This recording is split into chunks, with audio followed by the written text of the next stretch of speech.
आज गुवाहाटी के disperse press club में जय भारत पार्टी की सेंट्रल कमेटी की एक महत्वपूर्ण और उच्च स्तरीय बैठक आयोजित हुई, जहां पार्टी के शीर्ष नेतृत्व, विभागीय प्रभारी और जिला प्रतिनिधि बड़ी संख्या में मौजूद रहे। इस विशेष बैठक का मुख्य एजेंडा था 2026 के विधानसभा चुनावों को ध्यान में रखते हुए संगठन को बूथ स्तर तक मजबूत करना तथा असम की वर्तमान राजनीतिक परिस्थिति को देखते हुए चुनावी रणनीति को और अधिक धार देना। सेंट्रल कमेटी ने साफ कहा कि आने वाला विधानसभा चुनाव असम की राजनीति के लिए निर्णायक साबित होगा। इसीलिए संगठन के विस्तार और बूथ संरचना को तैयार करने में अब किसी भी तरह की देरी बर्दाश्त नहीं की जाएगी। इसी के तहत सभी जिला कमेटियों को स्पष्ट निर्देश जारी किए गए। 20 दिसंबर से पहले सभी बूथ कमेटियां और मंडल कमेटियां पूरी तरह गठित हो जानी चाहिए। कमेटी ने जोर देकर कहा कि बूथ स्तर पर मजबूत पकड़ ही जनता तक सीधे पहुंचने का सबसे प्रभावी तरीका है और अब कार्यकर्ताओं को अधिक सक्रियता, अनुशासन और जिम्मेदारी के साथ जुटना होगा। बैठक के अंत में सेंट्रल कमेटी ने विश्वास जताया कि यदि निर्धारित समय सीमा के भीतर सभी जिले अपने संगठनात्मक ढांचे को पूरा कर लेते हैं तो जय भारत पार्टी 2026 के विधानसभा चुनाव में एक मजबूत और निर्णायक शक्ति के रूप में उभरेगी। आप देख रहे हैं IBN 24 Assam north east. Guwahati से साहिल मुंडा की रिपोर्ट।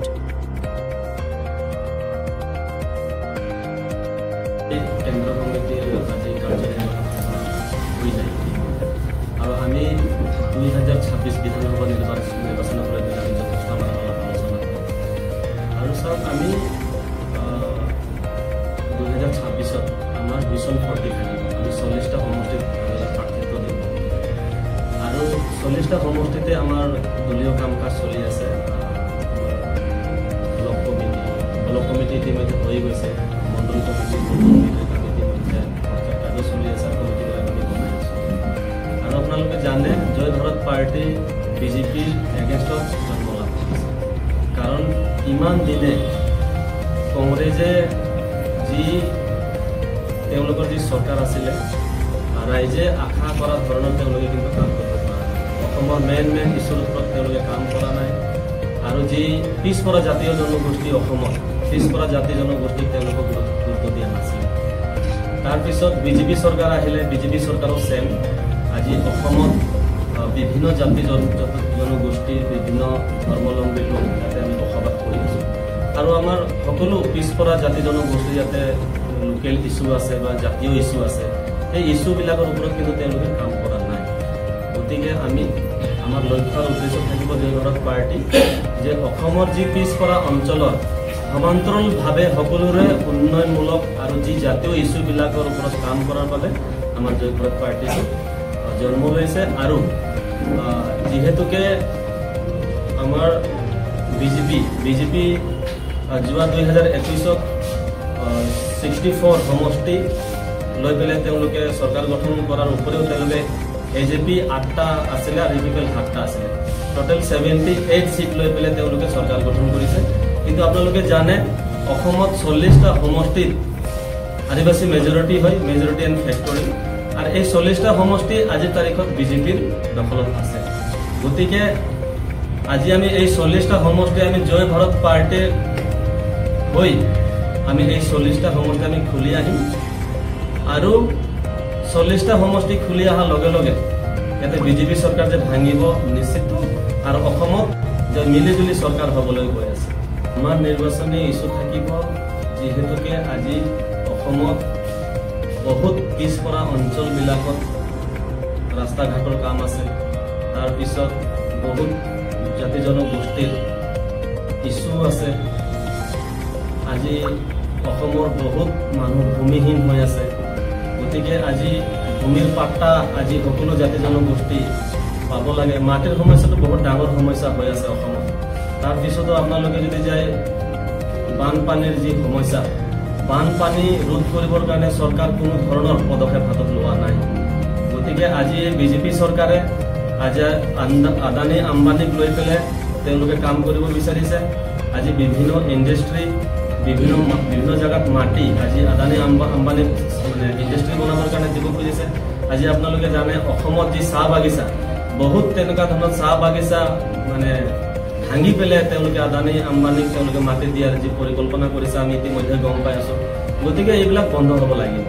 আৰু যাৰ কাৰণে আমি জয় ভাৰত পাৰ্টি আমাৰ এই যিমানখিনি ইছ্যু এই ইছ্যুৰ ওপৰত আমি অধিৱেশনত যি মন্ত্ৰী গোটে যি প্ৰতিবেদন দাখিল কৰিলে তাতে 6 জনগোষ্ঠী 3টা জনগোষ্ঠীক মৰাণ মটক আৰু আনডিভাইডেড গোৱালপাৰা তেওঁলোকে এছটি প্লেনত ৰাখিলে আৰু আহোম চুতীয়া আৰু আদিবাসী আৰু চাহ জনগোষ্ঠীক এছটি ভেলীত ৰাখিলে। আজি অসমত এই 6 জনগোষ্ঠীৰ ভিতৰত যদি আপোনালোকে চাব যায় সকলোতকে আদিবাসীসকল পিছপৰা আৰু আদিবাসীসকলক একচুৱেলি এছটি পিত ৰাখিব লাগিছিলে আৰু আদিবাসীসকলক কিন্তু ৰাখিছে এছটি ভি। তো এছটি ভিত আপোনালোকে ভালকে জানে যে ভাৰতৰ সংবিধানত এছটি ভি কোনো তাতে উল্লেখ নাই। ভাৰতৰ সংবিধানত এছটি প্লেন আৰু এছটি হিলছ আছে, কিন্তু এছটি ভেলী বুলি ভাৰতৰ সংবিধানতে নাই। গতিকে আজি অসমৰ আদিবাসীসকলক যে এটা এছটি ভিত ৰাখাটো এটা দুৰ্ভাগ্যজনক কথা।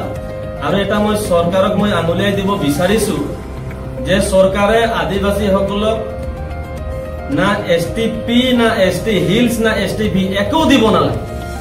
মাত্ৰ যেতিয়া 1950 চনত যি গোপীনাথ বৰদলৈ নেতৃত্বাধীন চৰকাৰ আছিলে তেতিয়া যি অসমৰ আদিবাসীসকলৰ ওপৰত যি এৰিয়া ৰেষ্ট্ৰিকশ্যন কৰি ৰাখিছে বা ষ্টেট বেৰিয়াৰ যি কৰিছে সেইটো মাত্ৰ উঠাই দিব লাগে।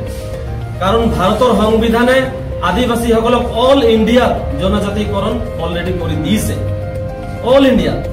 কিন্তু অসমত ইয়াতে এৰিয়া ৰেষ্ট্ৰিকশ্যন কৰি দিয়া হৈছে, মানে এটা ৰাজনৈতিক ষড়যন্ত্ৰ কৰি পেলাই আদিবাসীসকলক চাহ জনগোষ্ঠীসকলক ইয়াতে এছটিৰ পৰা বঞ্চিত কৰি ৰাখিছে।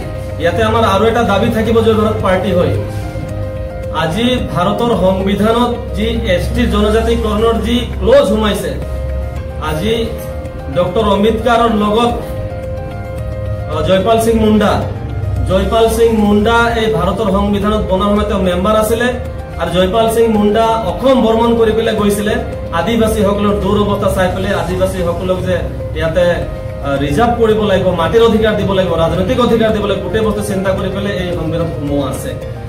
আৰু সেই সময়ত অল ইণ্ডিয়াত আদিবাসীসকলক এছটি কৰণ দিয়া আছে, কিন্তু ইয়াতে ষড়যন্ত্ৰভাৱে ইয়াতে এৰিয়া ৰেষ্ট্ৰিকশ্যন কৰি দিয়া আছে। গতিকে মই এটাই অনুৰোধ জনাম যে এৰিয়া ৰেষ্ট্ৰিকশ্যনটো উঠাই দিয়ক, ষ্টেট বেৰিয়াৰটো উঠাই দিয়ক, অট'মেটিক অসমৰ আদিবাসীসকলে এছটি আৰু এছচি অট'মেটিক হৈ যাব। কাৰণ আদিবাসীসকলক নতুনকে এছটি দিবৰ কাৰণে কোনো ক্ৰাইটেৰিয়া ফুলফিল কৰাৰ দৰকাৰ নাই, কোনো মডেলিটি বনাৰ দৰকাৰ নাই।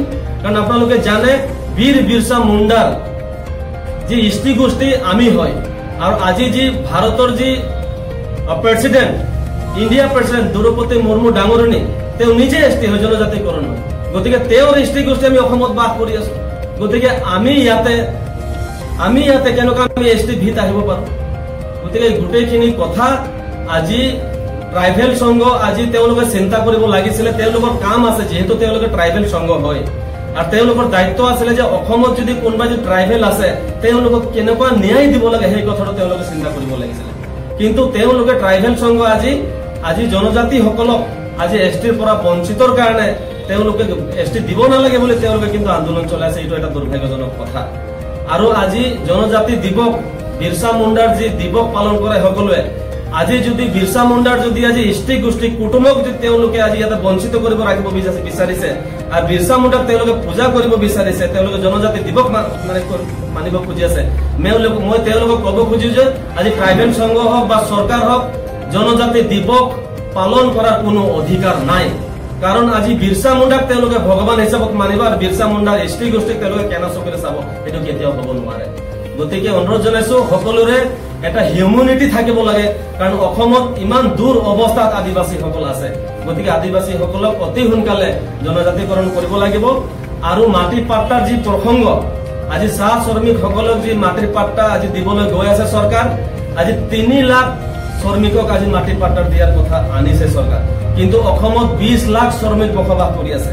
যদি 3 লাখ শ্ৰমিকক যদি মাটিৰ পাট্টা দিয়ে আৰু 17 লাখ শ্ৰমিকে কি কৰিব? আৰু মই ভাবো আজি মাটিৰ পাট্টাই হওক বা এছটিৰ কথাই হওক 26ৰ আগে হ'ব লাগিব। কাৰণ ইয়াৰ আগতো ডক্টৰ হিমন্ত বিশ্ব শৰ্মা তিনিচুকীয়া জিলাত বৰডুমচা আদিবাসী মহাসভাত তেওঁ কৈছিলে যে আদিবাসীসকলৰ জনজাতিকৰণৰ কাম 90% হৈ গৈছে আৰু 10% বাকী আছে বুলি কৈছিলে। কিন্তু চাওক আজি 2019 পৰা 2025 চলি আছে, 6 বছৰ উকলি গ'ল, আজিলৈকে না মাটিৰ পাট্টা না এছটি। গতিকে আজি যদি এই যি মাটিৰ পাট্টা হওক বা এছটি কৰণৰ কথাই হওক আজি যি অধিৱেশনত আনিছে এইটো কিন্তু 26ৰ আগে আগে হ'ব লাগে। যদি 26 আৰু আগে আগে যদি নহয় তেতিয়াহ'লে আমি গম পাম যে এইটো গোটেই ভুৱা। আজি তেওঁলোকে ইলেকশ্যনটো পাৰ কৰিবৰ কাৰণেহে তেওঁলোকে আজি এই বিলটো আনিছে।